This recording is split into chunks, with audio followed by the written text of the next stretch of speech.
नमस्कार दोस्तों, मैं हूं आपका अपना गगन। कैसे हैं आप? आज मैं कहानी लेकर आया हूं रेनू की। जी हाँ, जिसे उसके कम बोलने वाले पति ने रिश्तों की एक ऐसी सीख दी जिसे वह जिंदगी भर नहीं भूल सकी। आइए सुनते हैं। रेनू की शादी हुए 5 साल हो गए थे। उसके पति थोड़ा कम बोलते थे पर स्वभाव से बड़े सुशील और संस्कारी थे। घर में सास ससुर, छोटी ननंद, एक नन्ही सी परी, भरा पूरा परिवार था रेनू का। दिन खुशी खुशी बीत रहे थे। आज रेनू बीते दिनों को लेकर बैठी थी। कैसे उसके पिताजी ने बिना मांगे 30 लाख रुपए अपने दामाद को दे दिए थे, जिससे उनकी बेटी खुश रहे। कैसे उसके पिता ने बड़ी धूमधाम से उसकी शादी की थी। बहुत ही आनंदमय तरीके से रेनू का विवाह हुआ था। खैर, बात ये नहीं थी। बात तो यह थी कि रेनू के बड़े भाई ने अपने माता पिता को घर से निकाल दिया, क्योंकि पैसे तो उनके पास थे नहीं। जितने थे रेनू की शादी में लगा दिए थे। फिर भला बच्चे माँ बाप को क्यों रखने लगे। रेनू के माता पिता इन दिनों एक मंदिर में रुके थे।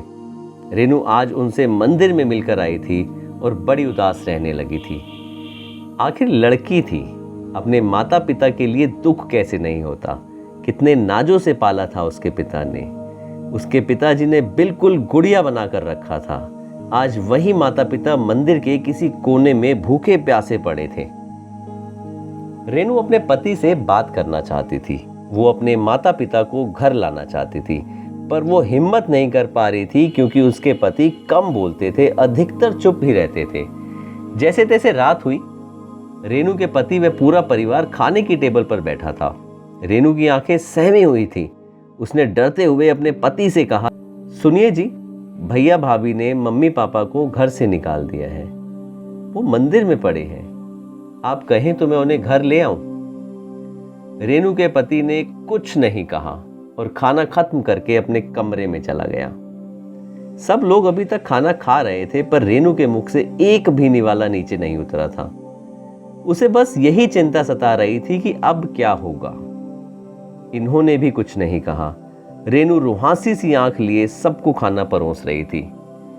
थोड़ी देर बाद रेनू के पति कमरे से बाहर आए और रेनू के हाथ में नोटों के बंडल देते हुए कहा, इससे मम्मी डैडी के लिए एक घर खरीद दो और उनसे कहना कि वो किसी बात की फिक्र ना करे, मैं हूं।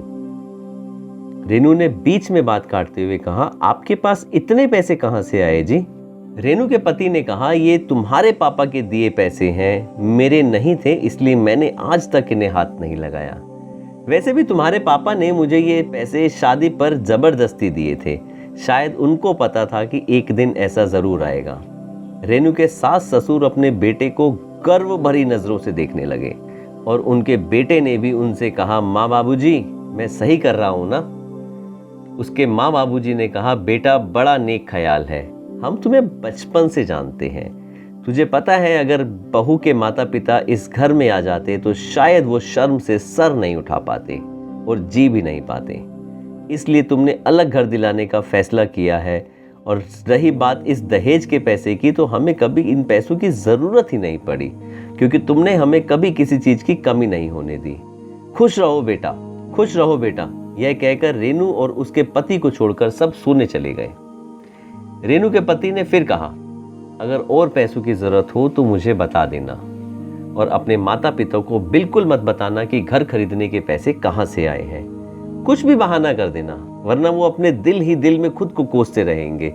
चलो, अब मैं सोने जा रहा हूं, मुझे सुबह दफ्तर जाना है। रेनू का पति यह कहते हुए अपने कमरे में चला गया। रेनू वहीं खड़ी थी, अपने आप को कोसने लगी। मन ही मन ना जाने उसने अपने पति के लिए क्या क्या सोच लिया था।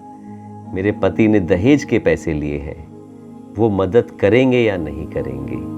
उन्हें करना ही पड़ेगा। मैं उनके माँ बाप की सेवा करती हूँ। अगर उन्होंने मेरे माँ बाप की मदद नहीं करी तो मैं भी उनके माँ बाप की सेवा नहीं करूँगी। तरह तरह के ख्याल उसके मन में आ रहे थे, लेकिन रेनू समझ चुकी थी, उसके पति कम बोलते हैं लेकिन समझते कहीं ज़्यादा हैं। रेनू उठी और अपने पति के पास गई, माफ़ी मांगी और अपने पति को सब बता दिया। उसके पति ने कहा, कोई बात नहीं, ऐसा होता है, तुम्हारी जगह मैं भी होता तो शायद यही सोचता। रेनू की खुशी का कोई ठिकाना नहीं था। एक तरफ उसके माँ बाप की परेशानी दूर हो रही थी, दूसरी तरफ उसके पति ने उसे माफ़ कर दिया था। रेनू ने खुश होते हुए, शर्माते हुए अपने पति से कहा कि क्या मैं आपको गले लगा लूं? उसके पति ने अट्टहास करते हुए कहा, मुझे अपने कपड़े गंदे नहीं करने, और दोनों हंसने लगे। और शायद रेनू को अपने कम बोलने वाले पति का ज़्यादा प्यार समझ आ चुका था। दोस्तों, इस छोटी सी कहानी से हमें एक सीख तो जरूर मिलती है। जिंदगी में रिश्तों को बनाना और समझ कर निभाना बहुत महत्वपूर्ण होता है। हम कभी कभी अनजाने में अपने किसी खास रिश्ते को कटघरे में खड़ा कर देते हैं, और वही रिश्ता हमें रिश्ते निभाने की सही वक्त पर सही सीख दे जाता है। ठीक वैसे ही जैसा इस कहानी में रेनू के साथ हुआ। दोस्तों, मैं सिर्फ यही कहना चाहूंगा कि रिश्तों को दिल से निभाइए। न जाने कौन सा रिश्ता कब कहां कैसे काम आ जाए, जिंदगी का कौन सा पाठ पढ़ा जाए। इस छोटी सी कहानी के साथ मैं आपका अपना गगन आपसे विदा लेना चाहूंगा। मैं फिर मिलूंगा जिंदगी के पहलू में छिपी किसी और कहानी और कहानी में छुपी किसी और सीख के साथ। तब तक खुश रहें, मुस्कुराते रहें। और हाँ, मेरी एक बात हमेशा याद रखिएगा, जिंदगी खूबसूरत थी, खूबसूरत है और खूबसूरत ही रहेगी। एक बात और है दोस्तों, यदि आपने अभी तक मेरे चैनल को सब्सक्राइब नहीं किया है तो मेरे चैनल को सब्सक्राइब ज़रूर करें। अपनी बात मेरे तक कमेंट, लाइक, शेयर करके ज़रूर पहुंचाएं। मुझे आपके सुझावों की सख्त ज़रूरत है।